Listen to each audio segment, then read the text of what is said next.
Comment intégrez-vous l'anthropologie au quotidien dans votre expérience extra-académique? Tout ça commence avec l'emploi que j'ai depuis 2010 au centre de recherche de l'hôpital Douglas à Montréal.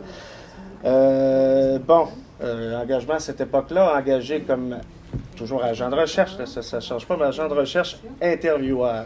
J'insiste sur la différence entre terrain et intervieweur parce que qu'est-ce que c'est un intervieweur? C'est quelqu'un qui fait des entrevues, pose des questions, reçoit des réponses dans le cadre quantitatif ou qualitatif. Premier constat. J'arrive, c'est un projet sur l'itinérance de la santé mentale. Donc, ça signifie quoi? Ça signifie qu'il va falloir aller dans les rues, dans les refuges, dans les centres de jour, s'intégrer finalement un peu partout, avec un titre d'intervieweur. En fait, premier constat, pour pouvoir arriver à faire ce travail-là, qu'il s'agisse de faire des entrevues ou de faire quoi que ce soit d'autre, est-ce que ça ne demande pas un certain nombre de compétences que j'appellerais ethnographiques? Est-ce que ça ne demande pas la capacité d'intégration dans quelque chose qui est très équivalent à un terrain de recherche? Donc, l'évolution à travers le temps entre le premier projet que je fais et le deuxième projet, je tombe dans le deuxième projet avec une équipe où il y a beaucoup plus d'ouverture. Je peux arriver à faire reconnaître l'intérêt, le titre d'agent de recherche terrain, reconnaître que le travail de l'agent de recherche qui fait de la collecte de données n'est pas que celui de poser des questions à la personne, mais bien d'être en mesure de s'intégrer dans le milieu de toutes les façons possibles. On a d'un côté l'anthropologue, dans ce cas-ci l'ethnologue ou l'anthropologue socioculturel. L'autre côté, on a quoi? On a tous les champs d'application possibles de l'anthropologie, à prendre, à mon avis, de façon très, très large. Pas seulement les champs traditionnels, professeur dans un collège ou professeur à l'université ou anthropologie appliquée dans des secteurs de développement ou des choses comme ça. On ne connaît pas bien l'anthropologie, on ne connaît pas bien ce que peut faire un anthropologue. On a peut-être l'impression qu'au niveau des recherches qu'on fait, qui sont souvent, peut-être dans le cas de la première recherche que je faisais, dont l'aspect quantitatif était plus important, l'impression que, bon, c'est une recherche quantitative qu'il n'y a pas d'importance d'intégration terrain. Donc, de pouvoir se jumeler ces deux-là ensemble. À travers la présence d'un anthropologue, on peut arriver aussi peut-être à faire changer légèrement les mentalités, puis faire reconnaître la valeur de l'expertise des anthropologues. Roland, how do you integrate anthropology on a day-to-day basis outside of the academic role? One of many areas where the non-academic applied research center where I work and that I now direct overlaps squarely with the university realm is that we share a currency, a coin of the realm, which is publications. It's the way that you get your work out, your research out, your thoughts.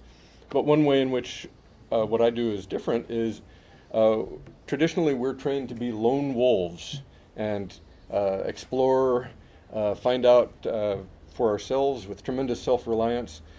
And the world of medical anthropology or applied anthropology is far more oriented towards team science and multidisciplinarity, as we were hearing.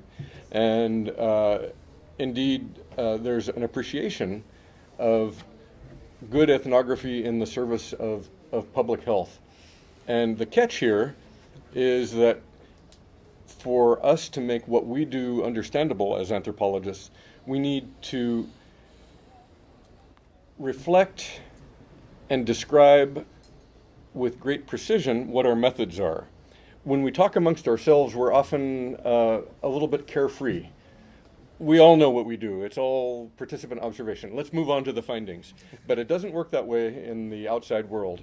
That's where there's a key difference, I think, and that is taking the time to describe our methods in great precision so that they will be taken seriously by our non-anthropologist colleagues.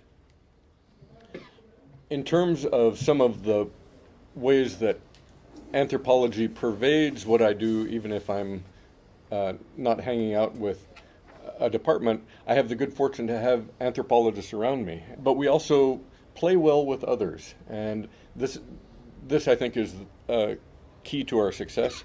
That is, if we compile a team that includes an epidemiologist, a social psychologist, and we work together perhaps conducting focus groups, individual interviews with key leaders in the way that you all know how to do, and then fold that information into the large-scale surveys that we do in a factory or among military workers, and then come back to the anthropology to interpret what did we just learn here, and how do we make sense of these patterns. That's the way in which anthropology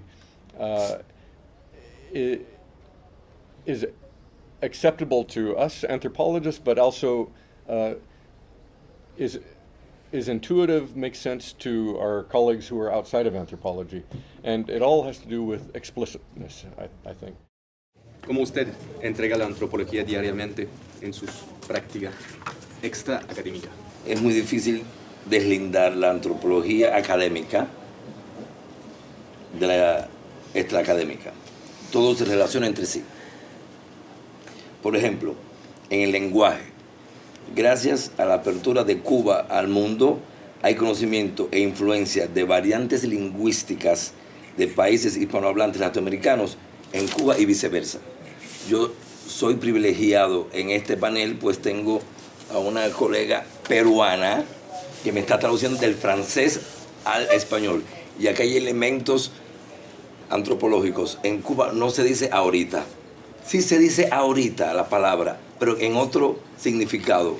Cuando me tradujo lo que dijo él ahorita está trabajando en un proyecto X, no es mañana como decimos nosotros en Cuba, es ahora. Sí, son elementos antropológicos que hasta aquí en esta mesa redonda se ve, se manifiesta. Nosotros tenemos mucho intercambio con colegas de todo el mundo y he recibido un correo que dice, muy bien lo que me planteas, apapacho Carmen. Y yo digo, ¿qué es lo que es apapacho? De verdad no conocía. Y colegas mías de aquí, de mi centro de lingüística aplicada, dicen, ¿qué es lo que es apapacho? Dice ella, caricia, cariño. Y como ustedes lo saben, que yo no lo sé, por las novelas que vemos en la televisión, no directamente en la televisión, pero mucha gente en Cuba ya tiene, tiene videos, tiene televisores, tiene tecnología que recibe USB, y yo de verdad no conocía esa palabra apapacho, y ella sí lo conoce por esta relación intercultural. En Cuba se ve mucha novela, todas las personas ven novela, oficialmente la brasileña, pero bueno, eso ya es traducción de los países que hacen traducción del español México, pero miren cómo influye, aunque no se usa en el español de Cuba, sí se conoce a algunas personas por este intercambio cultural. Nosotros tenemos carnavales anualmente. Santiago de Cuba era uno de los mejores carnavales de Cuba y del mundo. Ahora se nos fue adelante Brasil, pero se mantienen los carnavales y tenemos congas. En esas congas se cantan y en esos cantos de las congas está el reflejo de la sociedad. Hay cantos que hablan, por ejemplo, Bush, ¿por qué te metes con Fidel?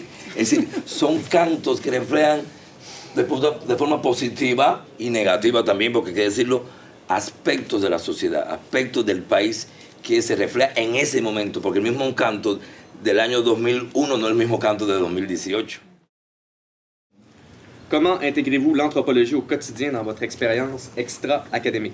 Il existe plusieurs approches interculturelles qui ne définissent jamais ce qu'est la culture ou encore qui se méfient de ce terme suite à l'influence des postmodernistes, entraînant la peur que ce concept puisse être mal utilisé.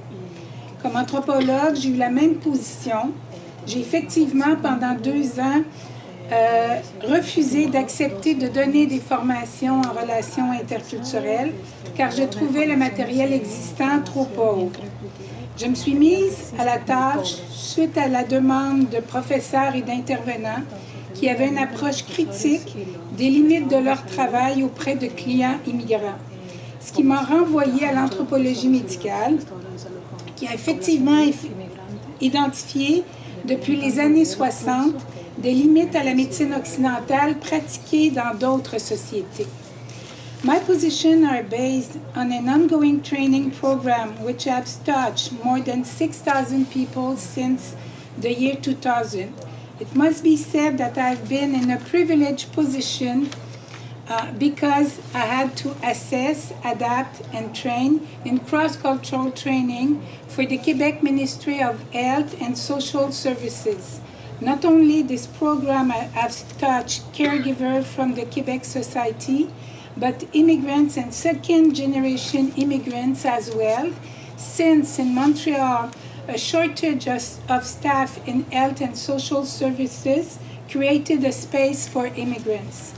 Je n'ai pas été engagée à titre d'anthropologue, mais plutôt comme une professionnelle de la santé parce que je suis aussi psychologue. Ce travail a été réalisé dans un contexte où mon patron, Roger Laroche, un psychologue du travail, voulait développer des formations efficaces afin de répondre aux besoins des organisations et du personnel de ce milieu. Il a donc mis en place une recherche-action ayant des mesures d'évaluation rigoureuses, ce qui nous a permis de revoir le contenu à diffuser selon son utilité au cas à cas et des mécanismes de transfert de connaissances particuliers à chaque milieu. En 2007, nous sommes parvenus à atteindre les objectifs visés.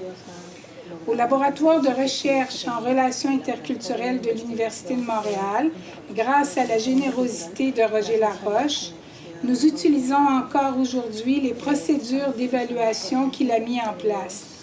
We have included now in our research called Toward an Intercultural City new social issues, including poverty, mobility, polarization, and the loss of democracy in this neoliberal era.